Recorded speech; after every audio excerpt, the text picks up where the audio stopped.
Damos inicio al tema que nos toca en este día y como lo podemos ver en la diapositiva número 1, tiene un título en forma de pregunta y su respectivo subtítulo. El nombre que tiene es bajo una pregunta que realmente es muy interesante y muy importante de tocar. ¿Quién es el Espíritu Santo?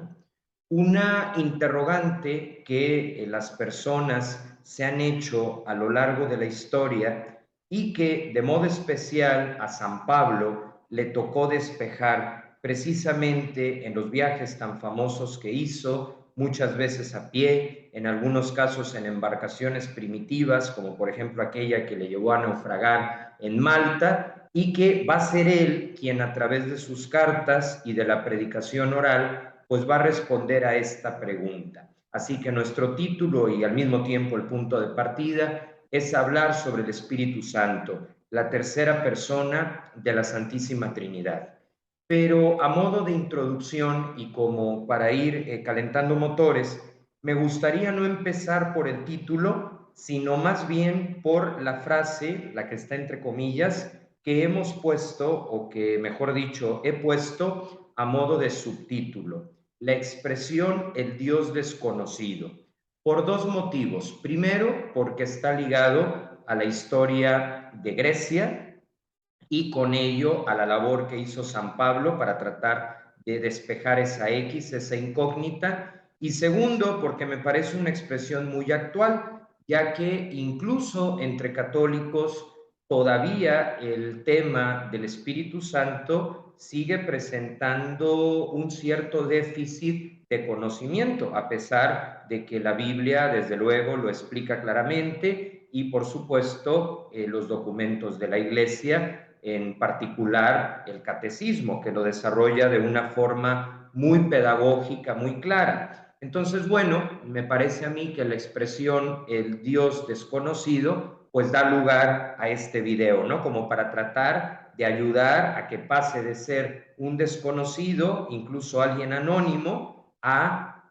una persona verdaderamente conocida, y es que la necesitamos si queremos vivir la fe. Bien, ¿de dónde viene esta expresión del Dios desconocido? Tiene que ver, como ya lo decía, con los griegos. Nosotros sabemos por la historia y también por la filosofía que Grecia tuvo una etapa muy intensa marcada por el politeísmo, es decir, que creían en varios dioses. Pues bien, a las afueras de Atenas, hasta donde llegó la predicación y la labor increíblemente viajera de San Pablo, había un altar que tenía justamente esta inscripción, al Dios desconocido. Y entonces cuando San Pablo estaba viendo cómo podía llevar lo que él había descubierto luego de su conversión, porque no se nos olvide que San Pablo al principio perseguía a los cristianos y ya luego camino a Damasco, cae del caballo, ve una luz resplandeciente y escucha aquella voz que le viene de Jesús, donde le pregunta, ¿por qué me persigues? ¿No? Y aquella experiencia es tan fuerte en su psicología, en su persona, que le hace cambiar y entonces pasa de ser el gran opositor del cristianismo al gran promotor. Entonces, claro, San Pablo tenía muy claro, por su preparación, porque era una persona con mucha visión, pues que la fe tenía que llegar hasta los últimos rincones del mundo. Y el detalle estaba en que dentro del Imperio Romano había muchas culturas, entre ellas la griega, que por supuesto se distinguía por la profundidad de su pensamiento. No olvidemos que es la cuna de la filosofía, le debemos muchísimo hasta el día de hoy. Entonces San Pablo se daba cuenta que había diferentes sensibilidades, lo que hoy llamaríamos inculturación. ¿Qué es inculturar? Proponer la fe tal cual como Jesús le enseñó, pero sin violentar la cultura a la que se está llegando para hacer la propuesta. Pues San Pablo sabía que era complicado poder entrar en el caso de los griegos porque obviamente ellos tenían un esquema de pensamiento muy alto y había que estar ad hoc a las circunstancias. Porque, aunque como ya dije eran parte del imperio, Los romanos, y según los historiadores, eso fue lo que les permitió durar tanto tiempo y convertirse en el imperio más grande de la historia, cuando conquistaban un pueblo, una ciudad o incluso una civilización, los romanos les dejaban conservar sus tradiciones, es decir, no arrasaban con ellos. El único detalle, eso sí, era que los convertían en provincia romana, les enviaban una autoridad, que es por ejemplo en tiempos de Jesús la figura de Poncio Pilato, y lo que hacían ellos era pedirles a cambio un tributo, o sea, un impuesto, la carga fiscal. Entonces, ¿estaban conquistados? Sí, pero por ejemplo, si era un pueblo, una comunidad que era muy buena haciendo alfombras, podían seguirlas produciendo. O sea, el Imperio Romano no se peleaba con la riqueza cultural de sus territorios, al contrario, les dejaba hacer porque finalmente ganaban impuestos, pero también aprendían nuevas técnicas, enriquecían su identidad. Y obviamente con los griegos, pues la riqueza más grande era su pensamiento, ¿no? La visión filosófica que desde entonces había comenzado a desarrollar. Por eso, aunque todo esto estaba dominado por el Imperio Romano y San Pablo era ciudadano y por ende no era ajeno, aún así pues se tenía que enfrentar a esta diversidad retadora. El caso es que, para no hacerles el cuento muy largo, llega San Pablo, se da cuenta de este altar del Dios desconocido y entonces se vale de esa puerta cultural para decirles, pues miren, yo ya he conocido a ese que ustedes llaman desconocido, y se vale de esa puerta intelectual, ¿sí?, para transmitir el evangelio, y con ello la figura de Jesús, la figura del Padre, pero por supuesto la del Espíritu Santo. Así que a raíz de esa anécdota, de ese altar que estaba a las afueras de Atenas, que le sirvió a San Pablo como trampolín para poder entrar en la dialéctica griega, es que se le atribuyó muchos siglos después al Espíritu Santo pues podríamos decir seudónimo, ¿no? El Dios desconocido. ¿Por qué? Porque de las tres personas de la Santísima Trinidad, incluso al día de hoy, es de la que menos se habla. Sí es cierto que sobre todo a partir del Concilio Vaticano II, la Iglesia se hizo más consciente de esto y se han generado ya diferentes iniciativas, diferentes proyectos a gran escala, a escala mundial, que lo han dado a conocer mucho más que en otros momentos, ¿no? Porque se trata de Dios, se trata de una de sus personas, o sea, no es una devoción a un santo que es opcional, no, aquí no estamos hablando sino de Dios, entonces claramente hay que darlo a conocer. El punto es que, bueno, sigue siendo en muchos aspectos el Dios desconocido. Yo me he puesto a pensar muchas veces por qué hay una familiaridad muy clara con el Padre, por supuesto con el Hijo que es Jesús, pero ya cuando entramos en el terreno del Espíritu Santo es más complicado asimilarlo. Y la respuesta que se me ocurre y que tiene mucha lógica, es fácil de explicar, tiene que ver con el imaginario social. Es decir, todas las personas cuando nos hablan de algo o de alguien, pues nos imaginamos, nos hacemos una idea con lujo de detalles. Nuestro pensamiento tiene esa capacidad de formar imágenes. Entonces, claro, cuando nos hablan de Dios Padre, pues nos hacemos a la idea de un señor de la tercera edad, con barba blanca, cabello blanco, ¿no? Y que pues está sentado en un trono. Por supuesto que Dios Padre existe, pero ya los atributos, digamos, gráficos que le damos, pues son más bien solo una aproximación de quién es en realidad. Lo mismo pasa pues cuando nos hablan de Jesús, lo imaginamos como al Padre, solo que de 30 años, sin canas y pues con un aspecto joven, barba, cabello largo, sí, y la vestimenta de la época. O sea que imaginar al Padre e imaginar al Hijo pues es algo totalmente fácil, porque además está muy relacionado con la estructura familiar, ¿sí? Entonces realmente creo que en el colectivo social, en el imaginario, pues está mucho más arraigado, también porque las obras de arte lo tienen muy presente. Pensemos tan solo en la Capilla Sixtina de Miguel Ángel y ahí nos podemos dar una idea de por qué nos resulta más fácil. Ahora, ya cuando hablamos del Espíritu Santo, pues al ser espíritu, obviamente ahí ya nos cuesta más trabajo darle una forma, ¿no? Porque en principio el espíritu no la tiene. Pues para resolver esto, lo que ha hecho la Iglesia pues es valerse del arte y presentarnos signos que nos ayuden a ir acortando la distancia. No es que estos signos o símbolos sean el Espíritu Santo, no, simplemente que nos lo recuerdan, lo evocan y de alguna manera nos permiten captar a través de imágenes, a través de analogías, su verdadera acción. Así que ese es un tema, o sea, ese es uno de los retos que para poder entrar en el imaginario colectivo, aun cuando estamos hablando de algo que es verdad, pues hay que saberlo comunicar con las palabras adecuadas, así como lo hizo San Pablo, tomando pues esta fisura, vamos a decirlo así, a través de la cual pues pudo filtrar el mensaje que quería transmitir. Pues con esto partimos de quién es el Espíritu Santo, el Dios desconocido.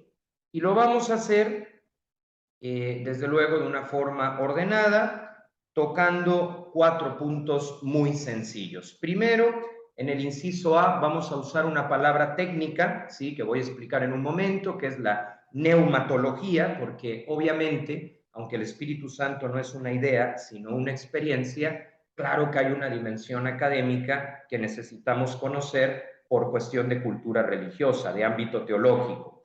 Luego vamos a rastrear la huella del Espíritu Santo tanto en los versículos del Antiguo Testamento como en los del Nuevo, que son las dos partes en las que se divide la Biblia como conjunto de libros inspirados por Dios. Aquí quiero aclarar que en el inciso B y en el inciso C no vamos a ver todos los versículos que hablan sobre el Espíritu Santo, porque eso nos rebasaría por mucho el tiempo de este video, pero sí veremos unos 4 que, digamos, son los que más resaltan a lo que yo me voy a estar refiriendo.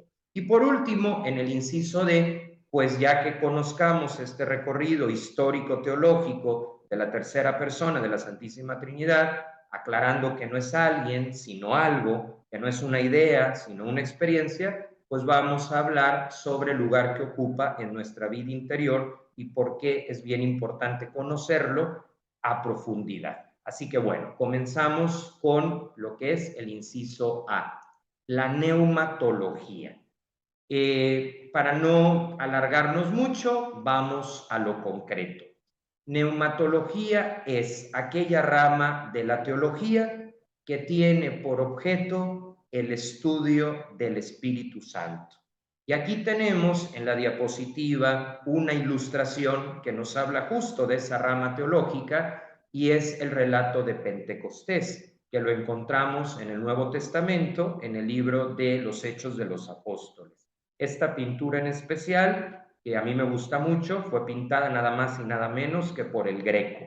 Y ahí vemos a los discípulos junto con María recibiendo al Espíritu Santo. Entonces, la neumatología va a estudiar todos estos pasajes históricos, todos estos hechos que fueron marcando el desarrollo de la Iglesia a escala planetaria y que también hoy tienen claves que darnos. Hay que aclarar que teología significa el estudio de Dios.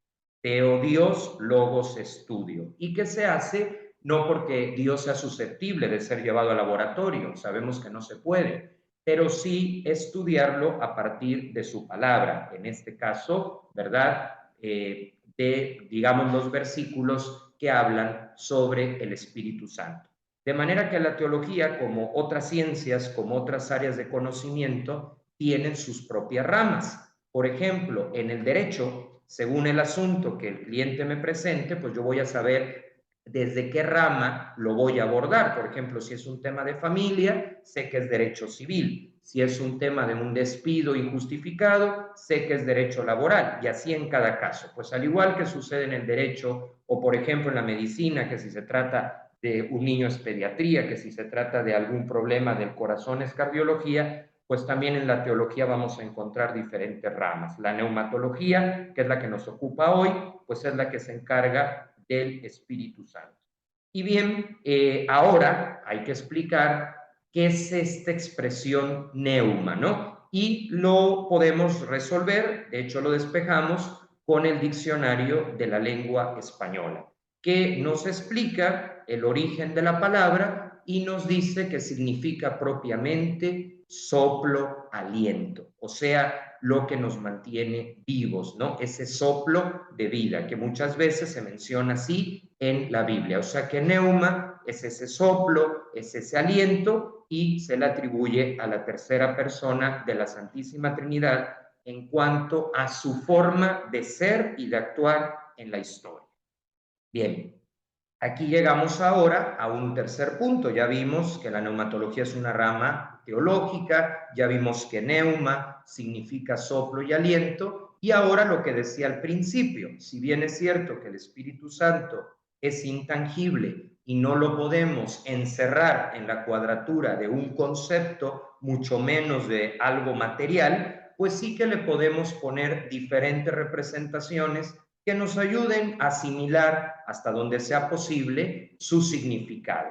Así que a lo largo de la historia, pues le hemos puesto diferentes símbolos, algunos de ellos que están enraizados en la Biblia, otros que han ido apareciendo de forma posterior como parte de la tradición oral. Y serían, en general, como paloma blanca, ¿sí? Esto es lo más común, luego como lenguas de fuego, también como aceite, haciendo referencia a aquellas lámparas antiguas que requerían de este para poder mantener la llama iluminando, pero ya de forma más contemporánea también la idea de un regalo, ¿no? Yo me acuerdo cuando era niño, así nos lo explicaban, nos ponían un regalo, la envoltura, y decían, Él es el Espíritu Santo, porque ciertamente Jesús nos lo deja, y eso equivale a un regalo.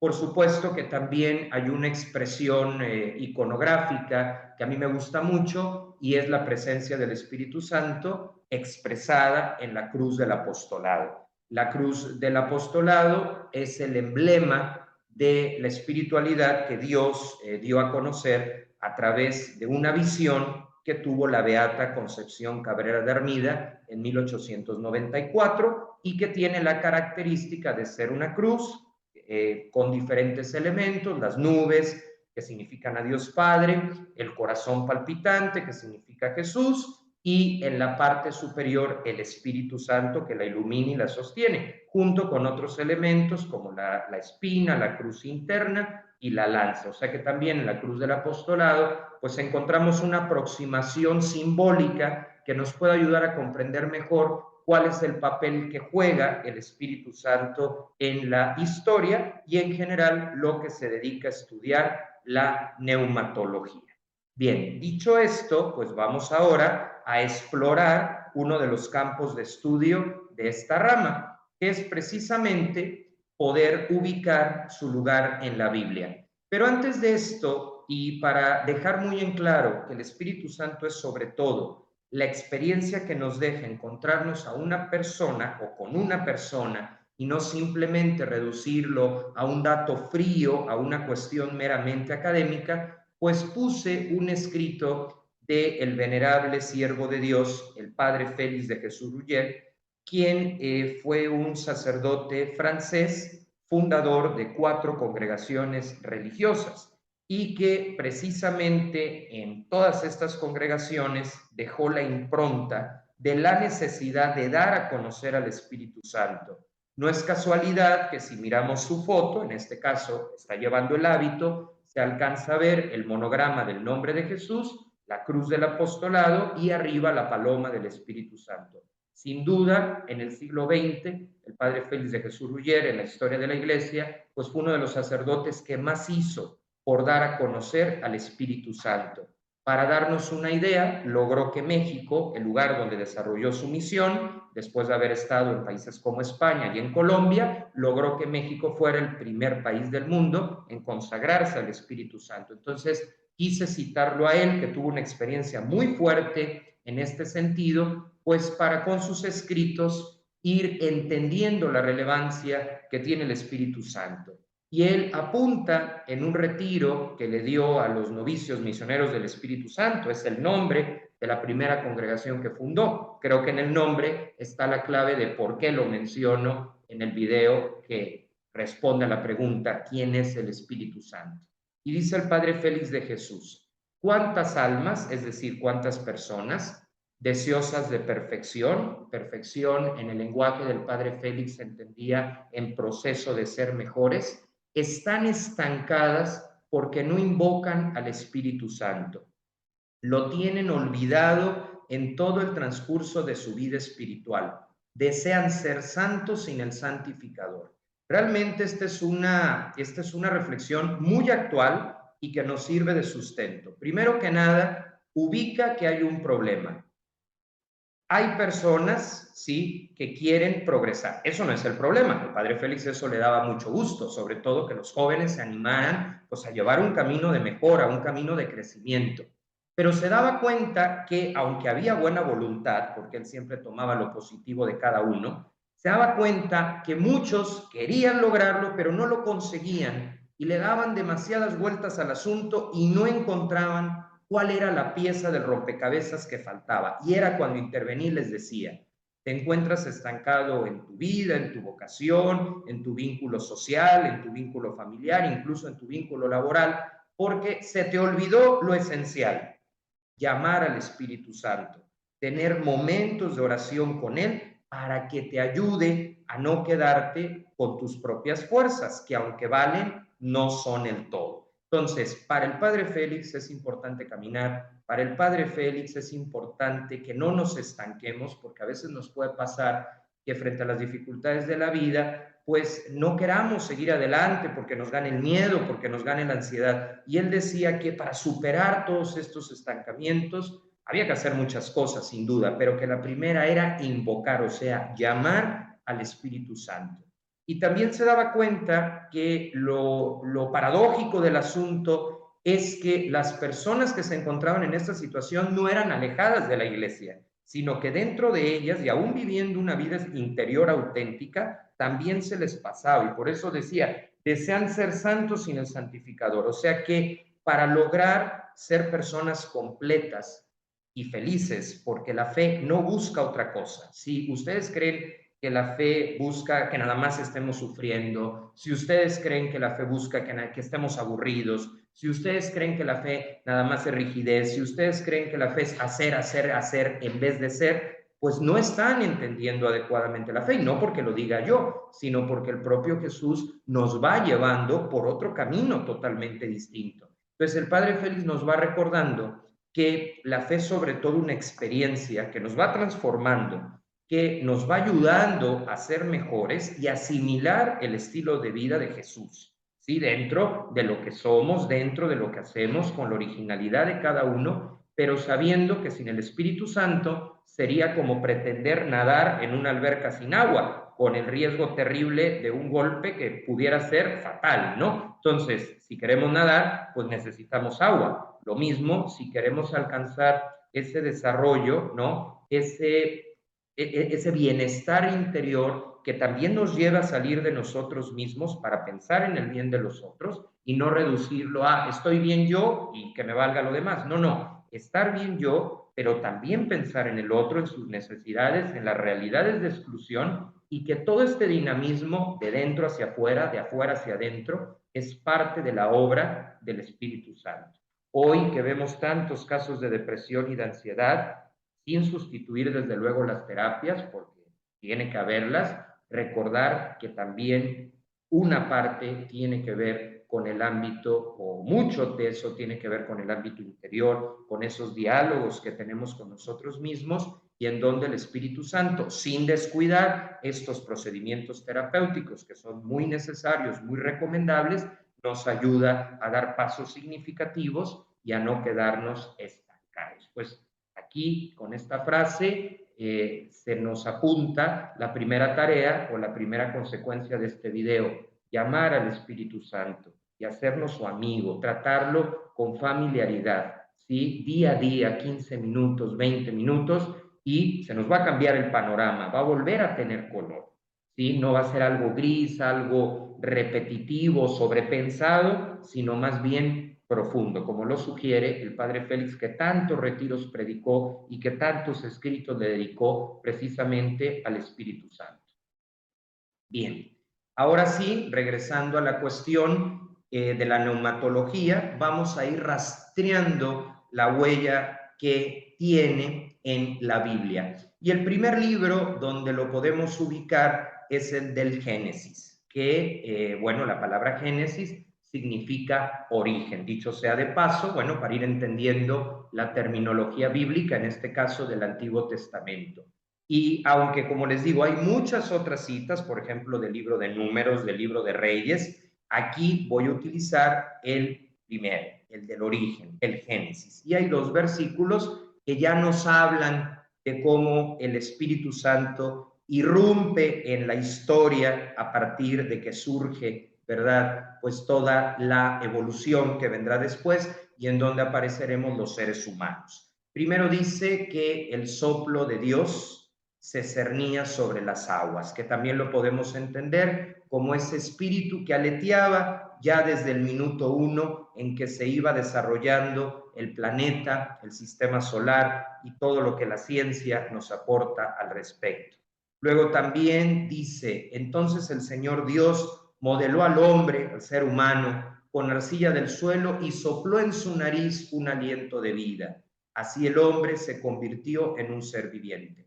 Sabemos que aquí lo que nos está queriendo decir Dios, no hay que quedarnos simplemente en la narrativa. La narrativa es lo de menos. Lo verdaderamente importante es el fondo. Y el fondo es que a través de la biología nos da vida, pero que esa vida está pensada por el Padre y porque en Él no hay muerte, en Él no hay una desgracia definitiva, sino que incluso el dolor tiene fecha de caducidad. El dolor no es definitivo, mientras que la felicidad sí. Por eso se habla de vida, por eso se habla en positivo, por eso se habla de seres vivientes y lo relaciona con el Espíritu Santo. De ahí que en el credo le llamemos Señor y dador de vida. Pero también en el libro del profeta Isaías volvemos a encontrar otra referencia que dice, yo he puesto mi espíritu sobre él para que lleve el derecho a las naciones. O sea, que el Espíritu Santo está en cada uno de nosotros para ayudarnos en la toma de decisiones y que esas decisiones sean respetando el derecho, o sea, que sean justas, que sean equilibradas, que sean verdaderamente lo mejor para nosotros, pero también para los demás, para el entorno. Así que bueno, aquí vamos viendo, porque hay quien ha dicho que el Espíritu Santo se lo sacó San Pablo de la manga, y aquí tenemos la evidencia de que no es así. Ya desde antes de San Pablo, ¿verdad? Está muy clara la distinción de las tres personas de la Santísima Trinidad. Pero aquí lo relevante es que desde el minuto 1 en que vamos apareciendo en el mapa, ya está el Espíritu, pero siempre desde una visión positiva, con palabras claves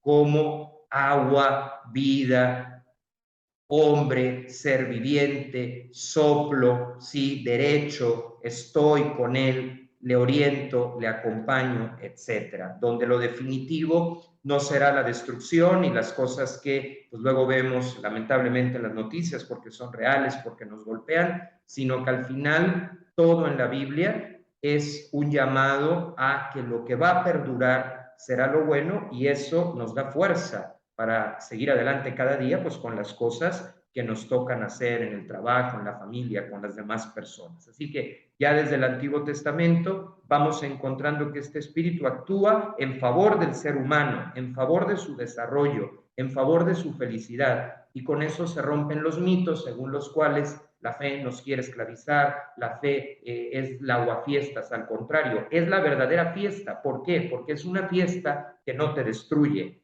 ¿sí? Es una fiesta que no te deja inconsciente o con una convulsión alcohólica, no, es una fiesta que te permite recordarla, disfrutarla con sus anécdotas después de haberla vivido y que se prolongará por siempre, ¿no? Entonces, es algo profundo lo que vemos aquí y cómo el Espíritu Santo es la pieza clave del rompecabezas que muchas veces nos falta para poderlo terminar.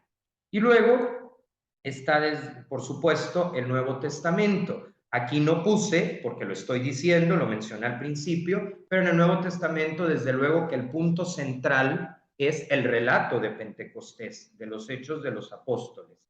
Pero yo quise mencionarlo poniendo en la diapositiva otro pasaje también relacionado con el Espíritu Santo. Y es este que nos relata Juan. Jesús les dijo de nuevo, la paz esté con ustedes. como el Padre me envió, yo también los envío a ustedes. Al decirles esto, sopló sobre ellos y añadió, reciban al Espíritu Santo. Yo esto lo conecto con Pentecostés porque allí es donde Él desciende, donde Él se muestra visible y se hace parte de la historia de la humanidad. Ahora, ¿por qué Jesús nos deja al Espíritu Santo? Pues porque sabía que vendrían incontables generaciones que ya no iban a coincidir con Él, como si le tocó a Pedro, sí, y a tantos otros verlo en vivo y en directo. O sea, el Espíritu Santo viene precisamente para seguir generando en los hombres y mujeres de cada época creyentes. Y esto pues se ha cumplido al pie de la letra. Nosotros creemos en Jesús no porque lo hayamos visto, ya no nos tocó, no fuimos parte de esos 33 años donde Él estuvo en Tierra Santa, de ciudad en ciudad, de pueblo en pueblo, no. Ahora sí lo conocemos es porque quedó su Espíritu Santo que nos habla al interior y que nos da la certeza suficiente de que existe y de que es verdad. Entonces, finalmente, el regalo de Jesús es el Espíritu Santo para que el paso del tiempo no oxide, como suele suceder, lo que Él comenzó en la comunidad primitiva de esos primeros discípulos, valga la redundancia, y de esas primeras mujeres que le siguieron. Entonces, el Espíritu Santo es la respuesta al óxido de la fe que en muchos momentos se ha presentado y que cuando la iglesia ha estado al borde de desaparecer, siempre revive. ¿Por qué? Porque ha quedado el Espíritu Santo y cuya presencia se formalizó en Pentecostés. Y a propósito de este reciban al Espíritu Santo, a mí una vez, lo cuento como anécdota, me preguntaron, Carlos, para ti, ¿cuáles pueden ser al menos dos pruebas, no solo de que Dios existe, sino especialmente de la existencia de la tercera persona, o sea, del Espíritu Santo? Y yo, siempre que me han hecho esa pregunta, porque han sido varias veces, siempre contesto estas dos pruebas. Para mí, la prueba de que Dios existe, y con ello la tercera persona, el Espíritu Santo, son dos. Primero, ¿sí? Que la iglesia siga en pie 2000 años después. Imagínense lo que implica seguir en pie durante todo este tiempo. ¿Cuántas cosas ha tenido que sortear la iglesia? ¿Cuántos dictadores la han perseguido? ¿Cuántos mártires? ¿Cuántas crisis económicas? ¿Cuántos cambios de paradigma? ¿Cuántas modificaciones en el mapa? ¿Cuántas transformaciones derivadas de la tecnología? ¿Sí? O sea, tanto lo positivo como lo negativo. La tecnología lo digo en el sentido positivo, pero transformación y cambio de todas maneras. Y la iglesia es la única institución en pie que ha sorteado todo esto, ¿sí? Decía el padre Jorge Loring, y yo creo totalmente en esta frase, que todos los que han anunciado el fin de la iglesia terminan muriendo por edad y la iglesia continúa en pie. Y eso no se puede explicar desde la lógica de poder o de dinero, porque muchas veces no lo ha tenido. Ha habido momentos donde sí, y en exceso, que no ha sido tampoco del todo bueno, sí, pero ha habido muchos momentos de extrema debilidad. Por ejemplo, ahorita la iglesia no es popular y aún así continúa con su misión, sí, pese a todo, pese al secularismo, pese al cierre de conventos. En algunos lados se cierran, pero en otros lados empiezan a aparecer nuevos grupos o el resurgir poco a poco de jóvenes que van viendo que la fe tiene sentido. Entonces, finalmente, la existencia de la iglesia es una prueba de que Dios existe, no solo por lo que le ha tocado sufrir al externo, sino también por los enemigos internos, por tantas personas que se han hecho parte de ella y que la han malogrado, en el sentido que la han usado para hacer el mal, para lastimar, para generar víctimas. Y pese a esos enemigos internos, que desde luego tienen que responder ante la justicia, como lo han dicho los últimos papas, pese a esos enemigos internos, el Espíritu Santo no ha dejado de suscitar personas que también al interno le limpien, ¿sí? La renueven, reivindiquen el sufrimiento de las víctimas, reivindiquen la importancia de escucharlas, de ayudarles, de hacer todo lo que esté al alcance, ¿sí? Por su bienestar. Entonces, de pronto, esa es una prueba de la existencia de Dios, que a pesar de lo interno y lo externo, se mantiene la iglesia caminando y que nunca han faltado hombres y mujeres que han sido verdaderos hombres, verdaderas mujeres, es decir, humanos, gente de bien, que han hecho las cosas como deben de ser. Una Santa Catalina de Siena, una Madre Teresa de Calcuta, que cuando todo ha estado al borde del abismo, aparecen y le permiten volver a la raíz. Para mí, esa es una prueba de la existencia de Dios y de que el Espíritu Santo verdaderamente fue enviado por Jesús, como lo narra esta cita bíblica del Nuevo Testamento y la de Hechos de los Apóstoles. Y luego, cuando me preguntan otra prueba, pues les digo que yo puedo demostrar que Pentecostés realmente existió. ¿Y cuál es la prueba de que Pentecostés realmente existió? Los eventos del Papa. A ver, ¿qué pasó en Pentecostés? En el Pentecostés bíblico. Los discípulos empiezan a hablar idiomas que no conocían. O sea, que se da un fenómeno multicultural. ¿Sí? No diría bilingüe, políglota. ¿Sí? Bueno, ¿qué sucede en los eventos del Papa? Cantidad impresionante de idiomas, cantidad impresionante de banderas, riqueza variada de culturas en el mismo lugar, en el mismo espacio, con una misma fe. Es un Pentecostés continuo cada vez que hay una jornada mundial de la juventud. Es un Pentecostés continuo cuando vemos la audiencia de los miércoles con el Papa. Es un Pentecostés continuo cuando vemos el encuentro mundial de las familias. ¿Cómo es que la iglesia ha llegado a prácticamente todo el mundo, o a casi todo el mundo, con una variedad de idiomas, con una variedad de traducciones? Pues eso es Pentecostés. Nació ahí. La iglesia nace internacional, nace sin fronteras. Así que todo eso es lo que significa reciban al Espíritu Santo, el que ha provocado este movimiento multicultural, vayan a todas partes, es el Espíritu Santo y no simplemente una cuestión, digamos, de sucursales, aun cuando, claro, administrativamente no deja de ser interesante. Pero el meollo del asunto ha sido de índole espiritual, ¿no? Al poder de la fe que transforma desde el interior. Y ahí es donde entra el Espíritu Santo.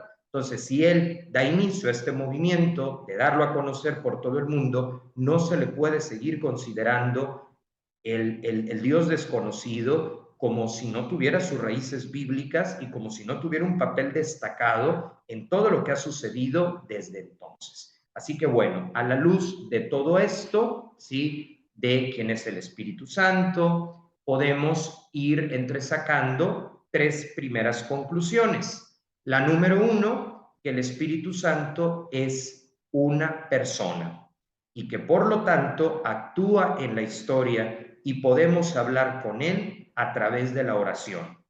La segunda conclusión es que no se trata de algo equivalente a la energía o a palabras abstractas como decir gracias a la vida. No, nosotros los que creemos no decimos gracias a la vida, decimos gracias a Dios, gracias a mis papás, gracias a mis amigos, gracias al maestro o a la maestra que me enseñó.